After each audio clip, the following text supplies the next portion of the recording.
इच्छा, आशा, अपेक्षा, आकांक्षा, यही सब मानव समाज के चालक होते हैं। नहीं, यदि कोई आपसे पूछे कि आप कौन, तो आपका उत्तर क्या हो? विचार कीजिए।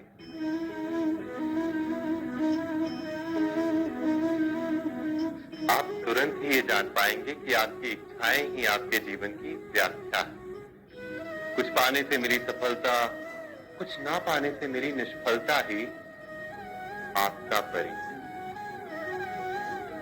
अधिकतर लोग ऐसे जीते हैं कि स्वयं भीतर से मरते रहते हैं, किंतु अपनी इच्छाओं को नहीं मार पाते। इच्छाएं उन्हें दौड़ाती हैं जिस प्रकार मृग तृष्णा मृग को दौड़ाती।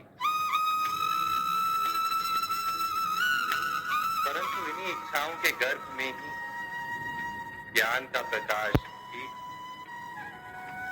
कैसे? जब इच्छाएं अपूर्ण रहती और टूटती, तब वहीं से ज्ञान की किरण प्रवेश करती है मनुष्य के हृदय। ना, ये कथा नहीं है केवल इच्छाओं के संघर्ष की, नहीं है केवल महत्वाकांक्षाओं से जन्म लेने वाले भयावह रक्तपात।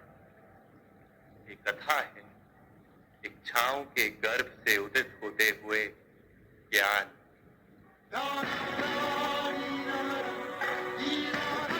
मैं वासुदेव कृष्ण आप सभी को निमंत्रण देता हूं इस यात्रा पे चलने, जो जीवन का मर्म सिखाएगी, मनुष्य का धर्म सिखाएगी, कीचड़ से उठकर कमल बनने का कर्म सिखाएगी। और इस यात्रा का नाम है महाभारत।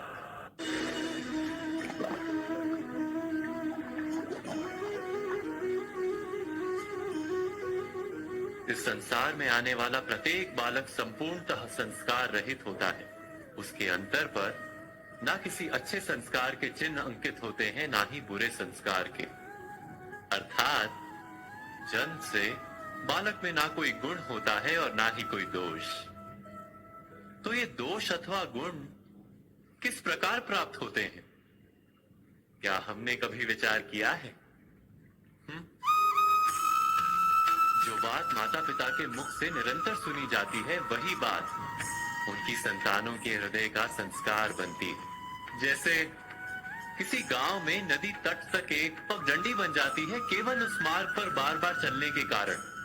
अर्थात माता पिता के हृदय की इच्छाएं उनकी संतानों के हृदय का दोष अथवा गुण बनकर जन्म लेती है। क्या ये सत्य नहीं? पर फिर भी जब उनकी संतानों में कोई दोष दिखाई देता है, तो माता पिता आश्चर्य और दुख से भर जाते। माता पिता का हृदय ये प्रश्न करता है कि उनकी संतानों में ये कुसंस्कार आए कहां से। सत्य तो यही है कि माता पिता अपनी संतानों को अनजाने में ही कुसंस्कार के बीज दे देते हैं, जो उनके संतानों की हृदय भूमि पर कुसंस्कार का वृक्ष बनकर उठता है। अर्थात अपनी संतानों को सुसंस्कारी और धर्ममय बनाने की आशा रखने वाले प्रत्येक माता पिता को प्रथम अपने हृदय की इच्छाओं पर अंकुश रखना क्या अनिवार्य नहीं?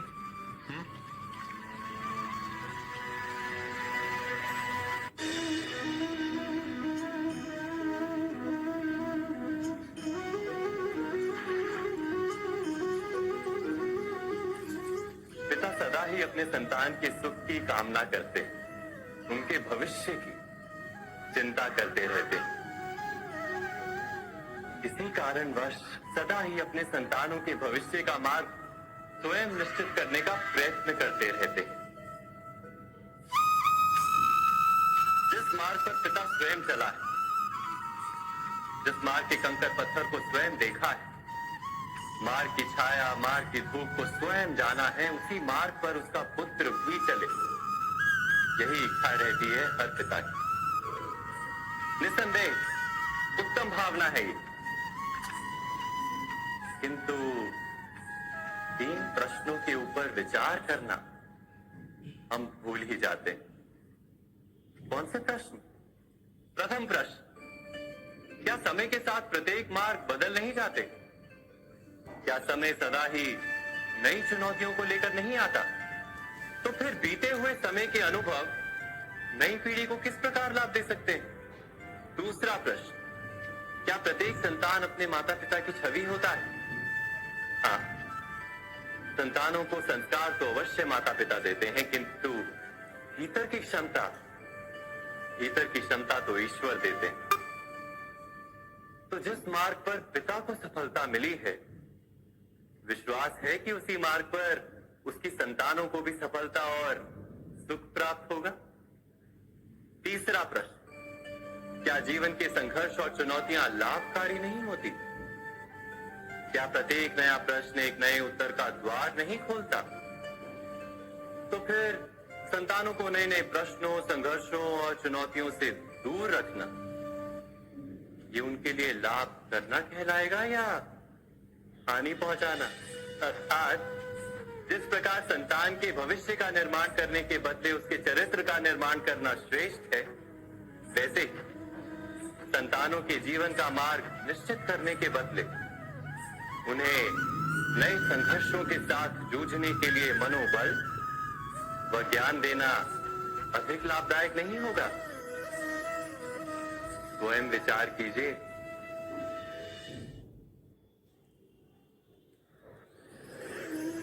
पूर्वजों की इच्छा, आशा, महत्वाकांक्षा, क्रोध, बैर, प्रतिशोध, यही सब आने वाली पीढ़ी की धरोहर बनते हैं। माता पिता अपनी संतानों को देना तो चाहते हैं समस्त विश्व का सुख, पर देते हैं अपनी पीड़ाओं की संपत्ति। देना चाहते हैं अमृत, पर साथ ही साथ विष का घड़ा भी भर देते हैं। आप विचार कीजिए, आपने अपनी संतानों को क्या दिया आज तक?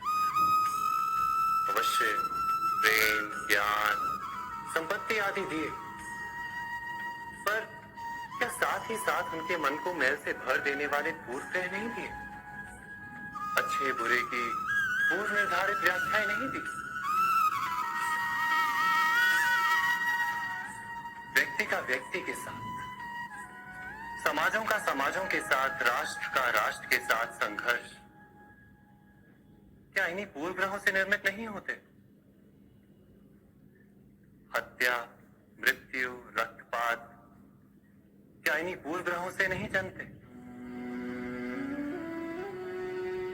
अर्थात माता पिता अपनी संतानों को जन्म के साथ मृत्यु का दान भी देते हैं। प्रेम के प्रकाश के साथ साथ घृणा का अंधकार भी देते हैं, और अंधकार मन का, हृदय का हो या वास्तविक हो, उससे केवल भय प्राप्त होता है, केवल भय। स्वयं विचार कीजिए।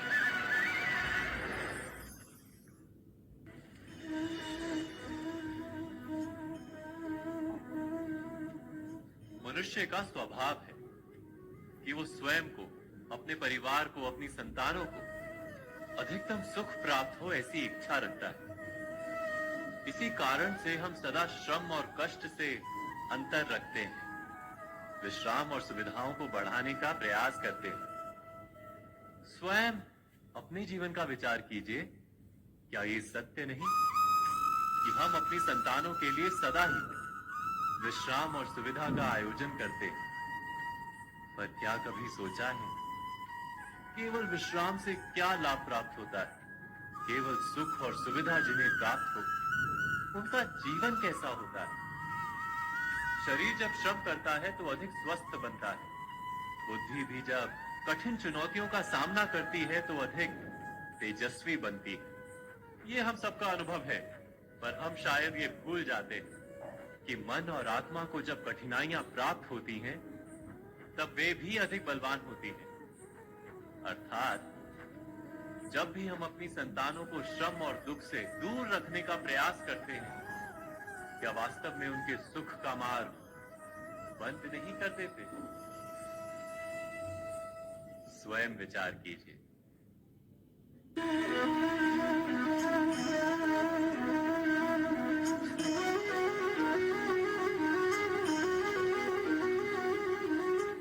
संतानों के भविष्य को सुख से भरने का प्रयत्न करना, यही हर माता पिता का प्रथम कर्तव्य होता है, जिन्हें आप इस संसार में लाए और जिनके कर्मों से ये जगत आपका भी परिचय पाएगा भविष्य में। उनके भविष्य के सुख की योजना करने से अधिक महत्व और हो भी क्या सकता है। किंतु सुख और सुरक्षा, क्या ये मनुष्य के कर्मों से प्राप्त नहीं होते?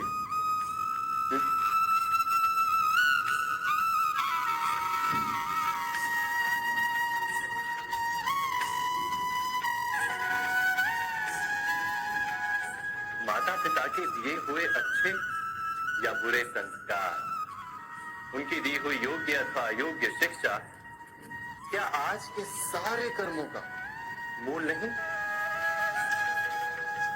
संस्कार और शिक्षा से बनता है मनुष्य का चरित्र, अर्थात माता पिता अपनी संतानों का जैसा चरित्र बनाते हैं, ऐसा ही बनता है उनका भविष्य। किंतु फिर भी अधिकतर माता पिता अपनी संतानों का भविष्य सुरक्षित करने की चिंता में उनका चरित्र निर्माण का कार्य भूल ही जाते हैं। वस्तुतः जो माता पिता अपने संतानों के भविष्य की चिंता करते हैं, उनकी संतानों को कोई लाभ नहीं होता। किंतु जो माता पिता अपने संतानों के भविष्य की नहीं, उनके चरित्र का निर्माण करते हैं, उन संतानों की प्रशस्ति समस्त संसार करता है। स्वयं विचार कीजिए।